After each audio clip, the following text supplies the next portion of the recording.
delighted to be here today and talking about ESG.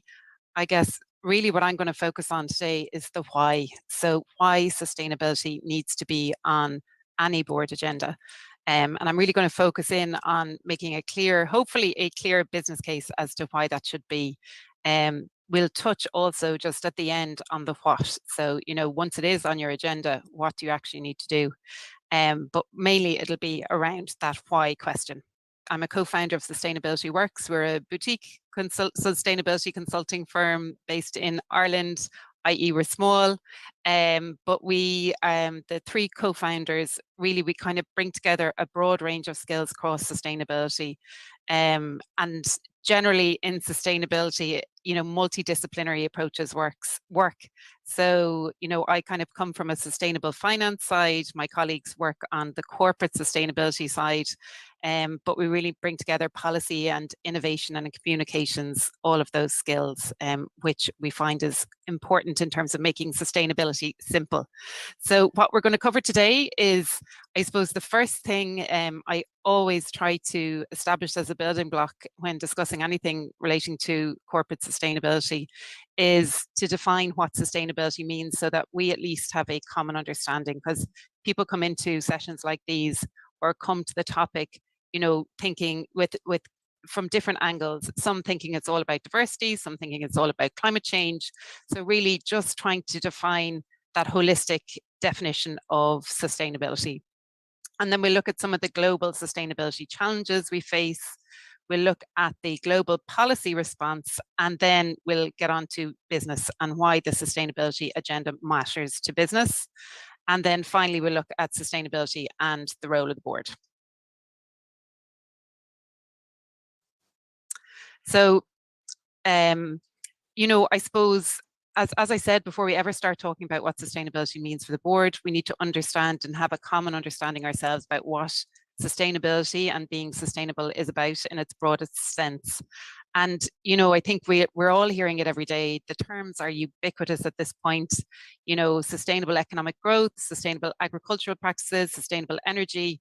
I think I saw sustainable washing up liquid the other day. It's all starting to become a little bit meaningless. And I think a lot of people, when they hear the term sustainability, it's really first and foremost about climate change, but it is much broader than that. The three pillars of sustainability are social, environmental, and economic, or people, planet, and prosperity.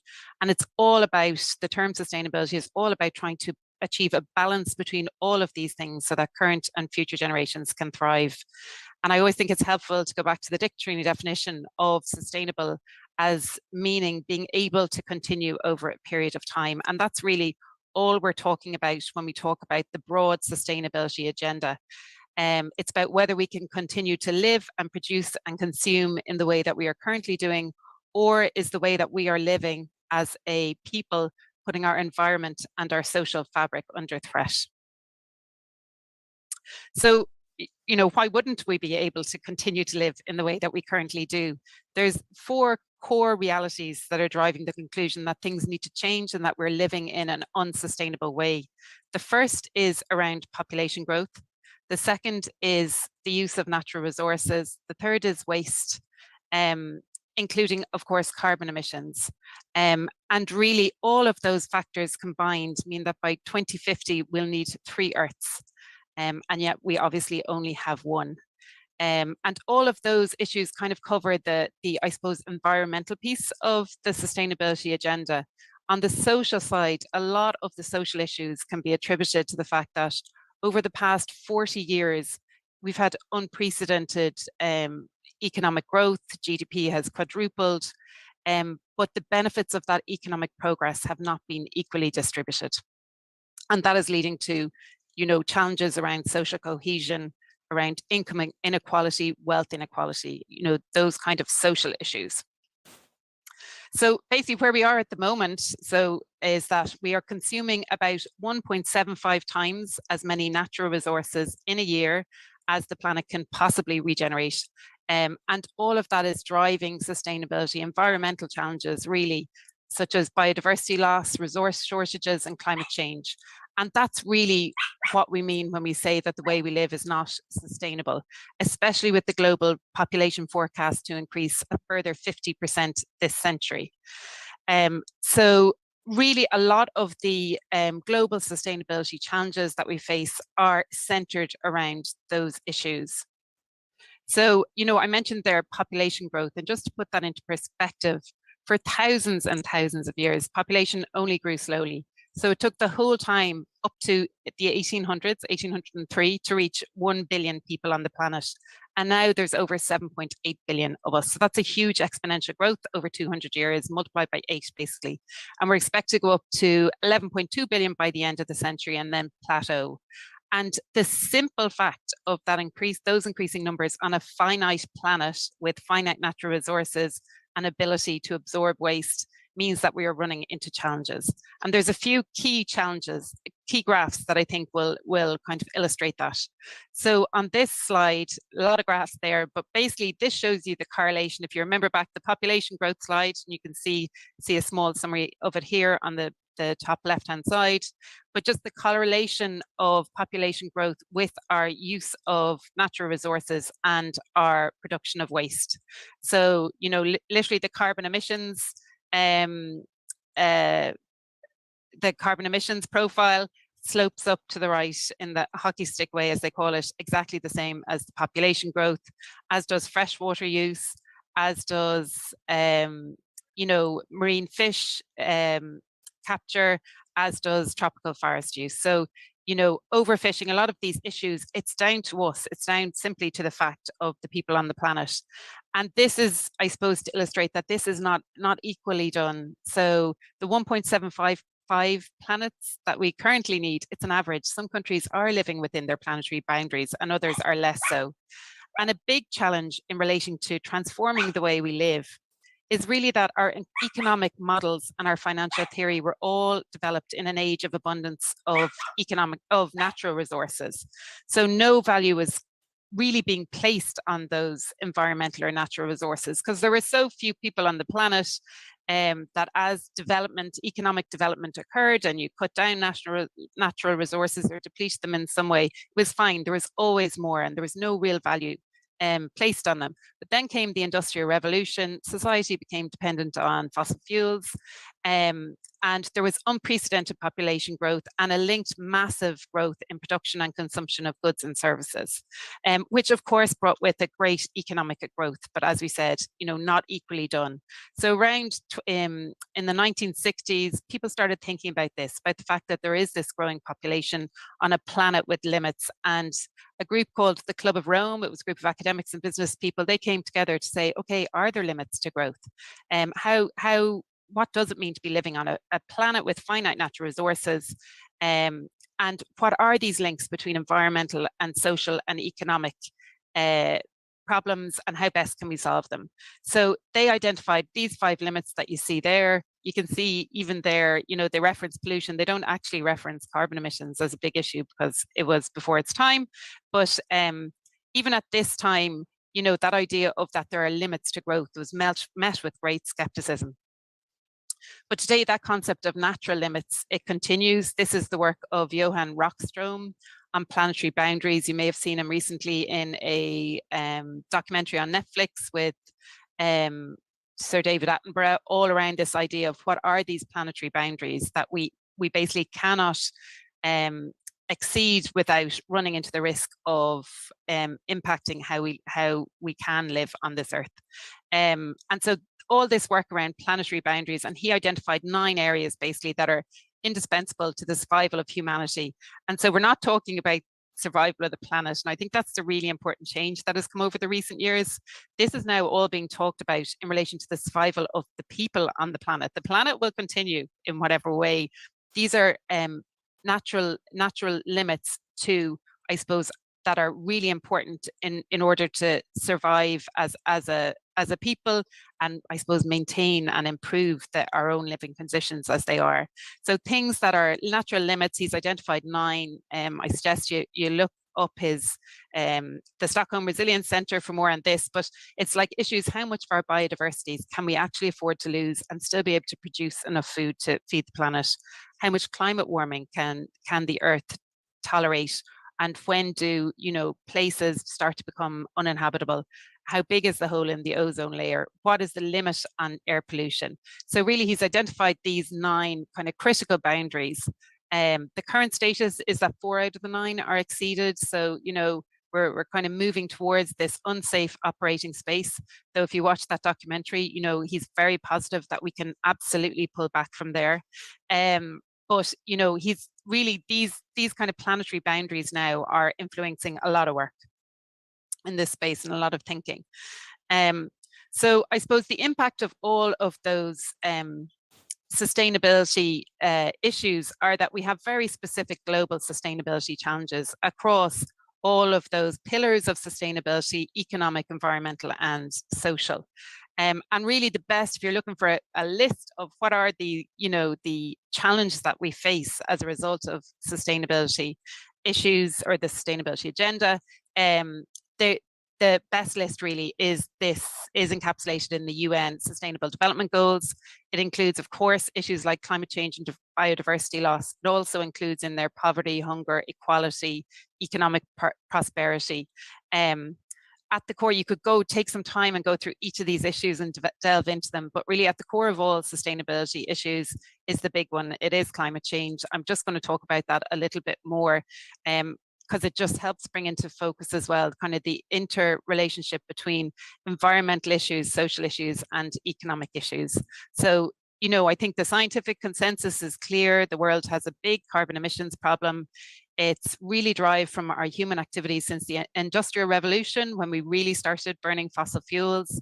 That thickening blanket of carbon emissions from that burning is forming a blanket around our atmosphere, and it's heating the planet and changing our climate. So already the Earth's temperature has risen by 1 degree, and scientists have warned that if we don't limit the rise to 1.5 degrees, there will be catastrophic consequences for human life and for the planet. So while all social, environmental, and economic issues are important, really climate change at the moment presents the biggest challenge to humanity. And as I said, what's changing today is that we're not just thinking about the physical impacts, even though they are more increasingly relevant. The extreme weather events, the floods, the rising sea levels, warping transport rails as a result of heat and sparking electricity wires, starting wildfires. But we also are starting to think about the social impacts. So the fact that there's going to have to be involuntary migration due to locations on the planet just becoming too warm and just can no longer be lived in, or down to the fact that scarcity of food or water there. The other social impact, I think, I'm sure everyone's read about the pandemic being linked to, I suppose, our use of natural resources and encroaching upon habitats that previously weren't particularly touched by humanity. And then, as well as the social side, the really very real economic impacts as we seek to decarbonize our economies. So to reduce the carbon emissions with a view to reducing the impact on rising temperatures. Really, there are going to be big economic impacts, and whole industries are going to have to transform as we seek to decarbonize our economies at an epic scale. And, that's going to result in policy changes coming, market changes, technological disruption, and reputational issues that was going to impact businesses in a very real way. And really, that's the change we're seeing now, this realization that the planet will go on. It's ourselves we're putting at risk through, climate change and all of these issues that arise as a result. Okay, so that's it for me on sustainability and the various challenges. I honestly appreciate it's not the prettiest picture and it can seem really overwhelming, but as a planet, we have achieved really unlikely goals before. Most people with HIV today can expect to have good health and to live long lives. The hole in the ozone layer continues to shrink since CFCs were banned in the 80s, and we will beat the COVID pandemic yet. So really, we can do hard things when we get together. And really importantly, there's a lot of international policy consensus on how to tackle these issues and how to get there. And 2015 was this major turning point in global sustainability policy. Two key agreements were signed, the Sustainable Development Goals and the Paris Climate Agreement. The Paris Agreement aims to keep the global temperatures well below 2 degrees and to endeavour to limit them to that 1.5 degree limit. And really the good news on climate is we know the action we need to take. We have all of the proven technology we need. And new disruptive technology will come and it will accelerate process, but we actually don't need to wait for that. The aim from a carbon emissions perspective is to reduce carbon emissions to net zero by 2050. You're hearing about net zero, I presume, every day if you're reading the same papers and listening to the same things I'm listening to.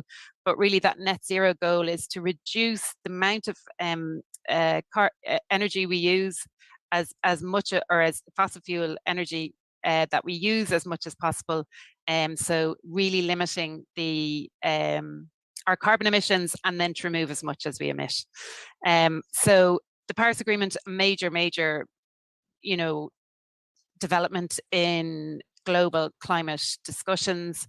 And also in 2015, the UN created the Sustainable Development Goals. So those are the little blocks I showed you earlier. The SDGs, they're really a to-do list for the world on sustainability. There's 17 goals, 169 targets underneath them that the world needs to work together to achieve by 2030.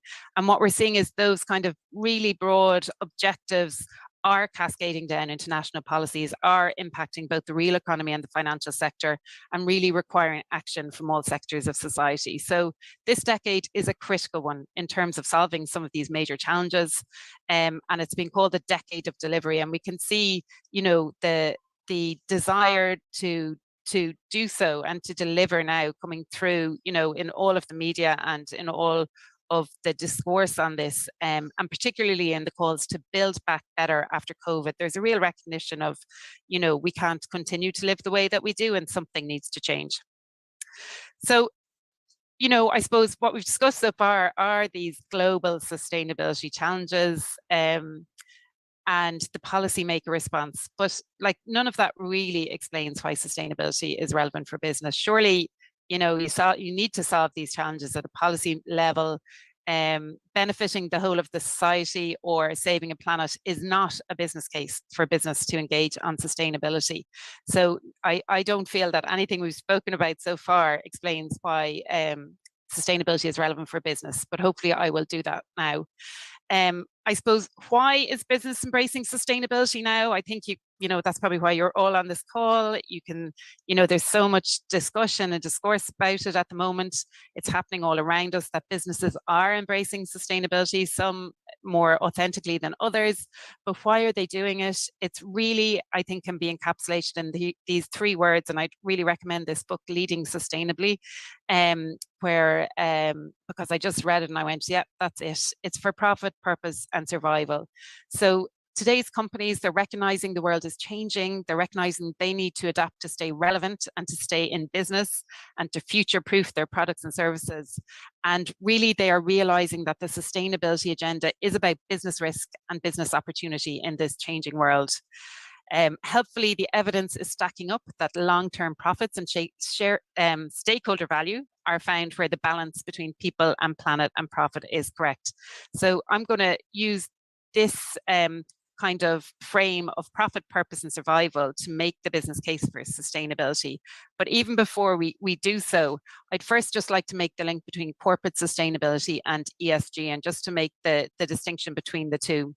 So from a corporate perspective, I'd like you to think about and compare this list of environmental, social, and economic issues, so our three pillars of sustainability, compare that back with the SDGs. So what you don't see here is no poverty, no hunger. What you really see is, you don't see the full suite of S issues from the SDGs. It's really those issues that are specific to a particular corporate or a particular organization's boundaries. So it's employees, it's communities that it works in, it's customers, it's suppliers. So really, you're thinking about, from a social perspective, it's about human rights, labor rights, both within the organization and within the supply chain, health and safety, diversity. It's those issues specifically relating to the key stakeholders for a company. And really important as well is the environmental ones are the ones that you'll recognize. They are the key environmental issues. And always remembering here that we're talking about ESE here at this stage, with the third pillar of sustainability being economics. So we're not yet talking about ESG. But there are loads of frameworks to help corporates figure out what are these issues across these pillars and which ones are relevant for them, such as the Global Reporting Initiative, the Sustainability Accounting Standards Board, etc. The other really important thing is that there's a double materiality aspect now. So historically, companies used to think about CSR, and it was like their impact on people, their impact on the environment through pollution, kind of those touch points, and it was about their impact. Whereas now there's increasing relevance that no, it's actually about the impact of these issues on the company, such as, it's not about it is also about how much carbon emissions a company is producing, but it's also then the fact that we need to decarbonize, that policy market regulation changes are coming, and how will they impact the company's corporate strategy, full stop. So I think, CSR, if you think about it, is operational, whereas sustainability and corporate sustainability is strategic. And it's because we've now started to look at the impact of all these issues on the company, double materiality. If we think about it through a financial lens, then we start talking about ESG. This is simply the other side of the coin. So what the financial sector has done here is that they've dropped the economics pillar, because that's a given. An investor, a lender, an insurer, you're not going to be engaging with the company unless the profit element is there, unless the profit element is right. And so while they've dropped economic, they've brought in governance. And obviously that's more important when you're a financial stakeholder, you're outside the corporate legal entity, you need to know that the governance arrangements are appropriate. The other key thing from a financial sector perspective, I think this has really helped clarify the importance of these issues, is that they're quantitative. They want metrics. They want to be able to compare companies across industries and sectors, and they want to be able to compare apples and apples in their financial decisions. So they want metrics on, okay, what carbon emissions are you producing, cement company A versus cement company B? What's the diversity in your executive team, and what's the gender pay gap in company A versus company B, so that they can kind of make qualitative decisions based on real facts. The other thing helpful with the financial lens that's being introduced is that's very much in focus through ESG, is focus on the material issues. And what's really important there is, like, if you were a company and you focus on every single one of these issues and getting them absolutely perfect, you're probably spending a lot of time wasted. You need to focus on those issues that are most material, most important to you. Those are often common by sector, and there are loads and loads of guidance out there to help identifying those. In particular, Sustainability Accounting Standards Board, I'd really recommend, now called the Value Foundation. I won't go through them now, but I just want to give two examples from airlines just to bring that to life. So one example is processed food. So if you're a ham manufacturer, your issues are going to be around customer welfare, advertising to children, product design, in terms of your packaging and plastics, etc. If you're an airline, you're going to have very different issues. You're going to be focused on your greenhouse gas emissions, on your labor practices, because it's often very heavily unionized, competitive behavior, and obviously critical incident risk management. So material issues are often they're pretty much always common by sector. And then it's, how does your company think about those material issues? I'm definitely going to make the case that companies should be thinking about this anyway, sustainability, that it is just business risk and business opportunity. To the extent companies aren't, engaging or doing it out of their own thought process, there's pressures on them from all sides. So from their employees, their millennials looking for purpose, looking for how's their company contributing to their customers, particularly larger customers, large corporate customers in B2B relationships. So think of Microsoft putting pressure on its whole supply chain to completely decarbonize, because they want to not only get to net zero by 2050, but they also want to remove all of the carbon emissions that they have ever been responsible for.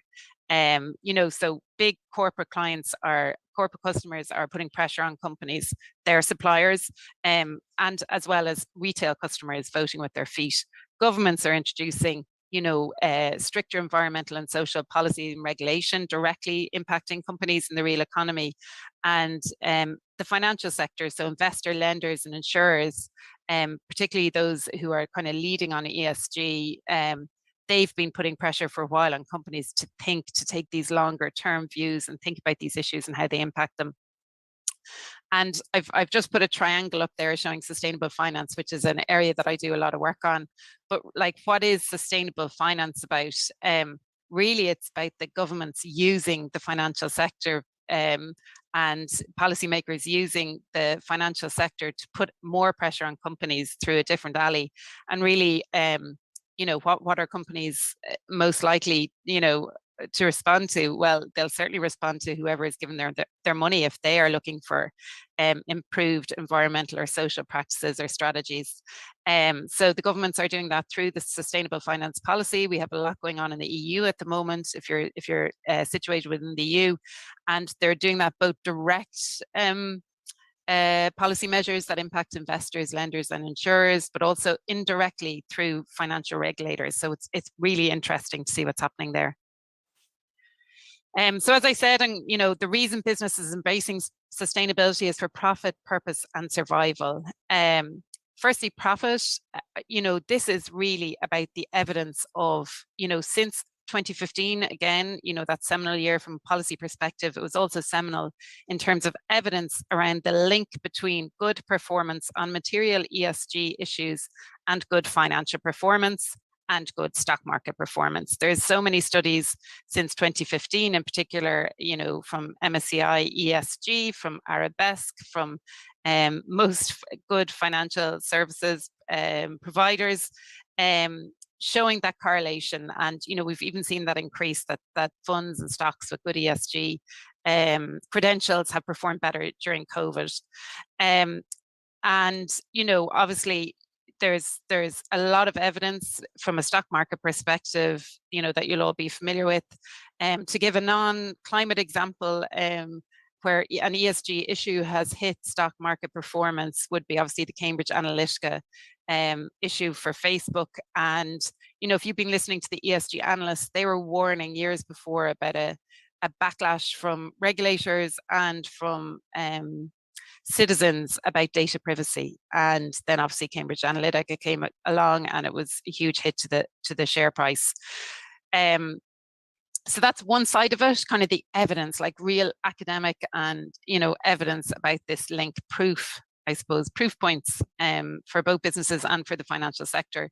The other side of it is the opportunity side, which businesses always love focusing on, obviously. But I suppose when the SDGs and the Paris Climate Agreement were signed, smart people did the numbers and came up with figures, all of them in the trillions, around the business opportunity associated with delivering on those climate targets and ambitious SDGs. And it's 90 trillion requires to be invested in innovation and in infrastructure, or 90 trillion by 2030, or 6 trillion a year, or X billions in the EU per year, etc. Like the numbers to decarbonize and kind of develop a more resilient economy are just huge, and that translates into business opportunities. So from a profit perspective, there's a lot to focus on, and a lot of evidence has been brought forward since 2015. From a purpose perspective, I suppose we've all grown up with that classic Milton Friedman maxim that corporates should maximize shareholder value. And up until recently, it's been the NGOs and governments and civil society urging business to think of a broader stakeholder group. I suppose what's happened in the past, and I think particularly in the past 2-3 years, is that we're seeing the biggest and boldest investors and corporations saying that we need to expand that Milton Friedman view to take in all stakeholders. And in 2019, the Business Roundtable in the US, the Association of Top CEOs in the US, since the 1970s, they said this is all about the shareholder. And yet in August 2019, they came out with this statement here. Clearly they're again, as I said, from a corporate sustainability perspective, it's about your boundaries, so they say it's all stakeholders focusing on customers, employees, suppliers, communities, and shareholders. So like it's those touch points with the corporation. Um, so, that's about the purpose of a company. It's also kind of important from the new generation of employees, and about purpose, about, millennials in particular, and those coming after them. They want to feel that the company that they are going to work for and spend, or the area they are going to work in for the majority of their lives, hopefully, is, that it has at least a non-negative impact on people and planet, but preferably a positive one. Like, what are you contributing as a company to solving some of these challenges? And finally, like all parts of society have a role to play in delivering a sustainable future. And as the lifeblood of the economy, businesses certainly do a major role to play. And there is a role to play that is aligned with commercial strategy, and involves recognizing, business risks and opportunities associated with sustainability. So really aligned with commercial purpose. And then finally, I'd just speak to the point around survival. Here I think it's important to think of the global megatrends. So these, transformative forces that are changing the global economic, business, and societal landscape.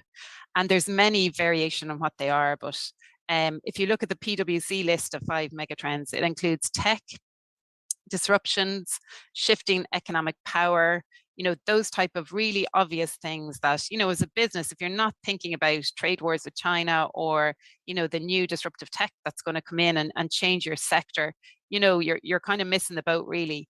The other 5 of the megatrends that they mention include our greatest sustainability challenges. So demographic change, rapid urbanization, and climate change. So all of those trends are just highlighting that environmental and social issues are really important from a survival perspective.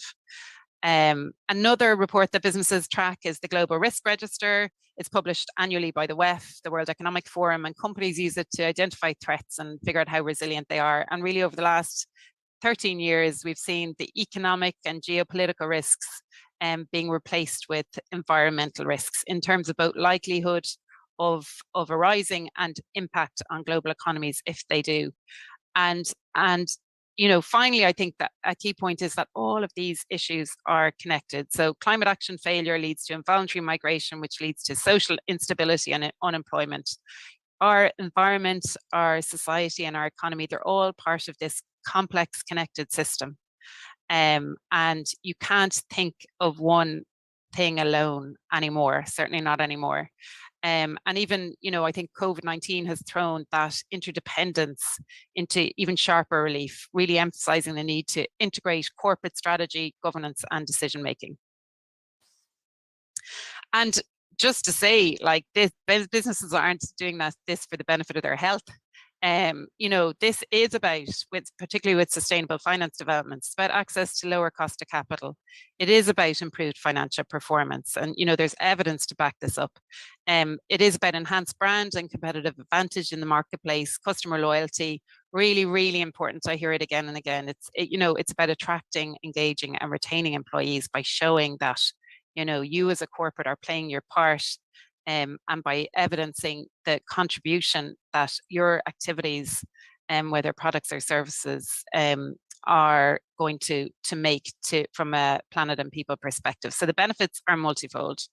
And that's why we're seeing companies really moving beyond compliance, which is basic compliance with, government regulations, well beyond compliance. They're moving beyond, we need to just manage these ESG risks, to really embracing sustainability as a source of value creation, and even becoming sustainability driven organizations where they're anchoring their company culture and their business model in sustainability, which, is going to make them more resilient as things change and create a pull for talent.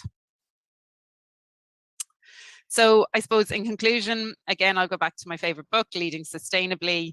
It's in a business context, it is continuous. These ESG issues are always evolving, and it's about your organization trying to reduce and eliminate negative impacts on people and planet and increase the benefits.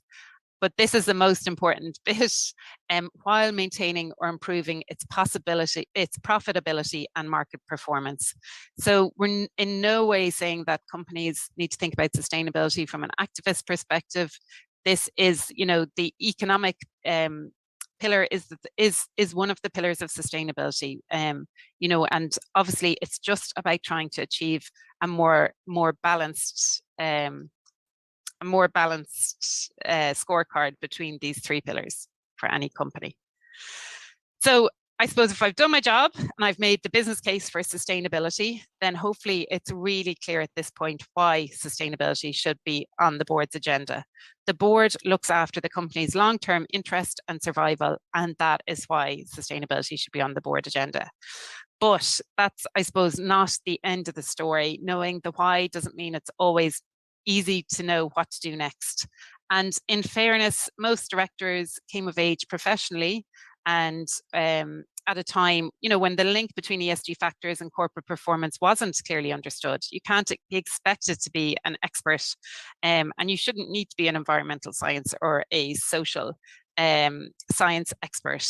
I suppose, there's definite evidence of that. A recent PwC report suggests that board directors aren't, with only half of them saying that their board fully understands ESG, and even fewer than that see the link between sustainability and financial impact on a company. So I suppose if you're a director and you're thinking about what all this means for an organization, then you're not alone. And even once a board decides to act, directors often struggle to decide how to do so and how ambitious to be. So I really like this kind of roadmap. It's recently enough, but it's just steps or a roadmap for the board to consider as they kind of figure out what they should be doing next. The first one is board leadership, and that's, first and foremost, ensure that your management team and executive team know that you are engaged on sustainability, that you think that ESG is important. These are complex issues. You need to kind of embed sustainability in all of your discussions, and executives must kind of be thinking, oh yeah, the board is going to ask me about this. We better have, done some thinking about our ESG strategy. And so that's kind of the internal side of board leadership. And externally, it's about proactively engaging with your external stakeholders. So what's driving all of this for your particular company? Who, are there these pressures on you? Is it large customers? Is it large is it large investors? Is it regulators? Firstly, what do they want with you? Proactively engage with them, and then communicate with them that, the board is on side with this, supportive of corporate sustainability efforts, wants to be an active partner, etc. So that's kind of the first thing. Then, the board culture, it's all about, establishing a purpose-driven culture, and the role of the board in setting that from a top-down perspective. The ultimate responsibility for defining purpose, must rest with the board. And, the board has a major role to play. And then as part of board culture, this education piece, to enable kind of you don't have to be a sustainability expert, but you do need to have a sustainability mindset and know how all this fits together for your particular company. And boards must continually educate their directors. If that can range from, providing pre-reads on sustainability and related topics, to bringing in external stakeholders, to getting expert advice and consultants in to provide board training on sustainability. But definitely there's, I think for me, a big piece of this is the education piece, that moving away from the old thinking that, oh yeah, no, sustainability doesn't have anything to do with business, to really trying to make those links, which is hopefully what I've been doing today. Then from a strategic perspective, ensuring that a sustainability lens and basically a future-proofing lens is applied to corporate strategy and decision-making, and preferably that there isn't a separate sustainability strategy at all, but that it is actually a core part of your corporate strategy and integrated into into everything that is thought about from a strategic perspective. And then the board should be setting goals, or ensuring goals are set and that there are clear metrics for tracking them. And a lot of this is, down to what is your structure and process at the board level. Are you going to have a separate ESG committee? Are you going to, think about adding it, maybe adding social issues to one committee, environmental issues to another, just trying to think about how are you going to actually structure this at a board level. And do you need, do you need to introduce something different to ensure that you fulfill your oversight obligations? And also changing compensation, big thing now is tying, ensuring that there are sustainability targets linked to executive pay. So kind of thinking about whether that's something that should be brought into place, because there's nothing to focus the minds of management and even directors, such as including sustainability metrics in their pay, in their compensation targets. And then finally, the composition of the board. Should sustainability be a factor when you're hiring new directors, and should it be a factor when you're bringing in CEOs? So I do quite like that. It kind of encompasses all of the things that the board should be thinking about as you kind of grapple with what sustainability means and trying to embed it within your organization. And really, this is the last slide. Just your immediate next steps. What should you do? I think education is for me where it's at. I think once people, and you start broad and then you look at your particular sector, your particular company, what does it mean? So I think that first one, get education on sustainability. I mean, they're kind of the really broad, things. So hopefully you've ticked that box today. You've got started on, what sustainability means for business. Get ESG added to your next board meeting agenda. Make sure it's on the board meeting agenda every time. Make sure your management team know that this is important to you, and you're going to be asking them about it and asking them about their goals, their targets, their metrics, their strategy. Look at what's the current ESG oversight structure is, and then consider ESG skills and experience on the board. Look at your skills matrix. Have you got enough experience and skills there? Is there something else you need to add? And then ongoing. So start and end with that education, basically. Commit to ongoing education. ESG is such a fast moving space. 15 years ago, was there a huge concern about the gender pay gap? And look at where we are today.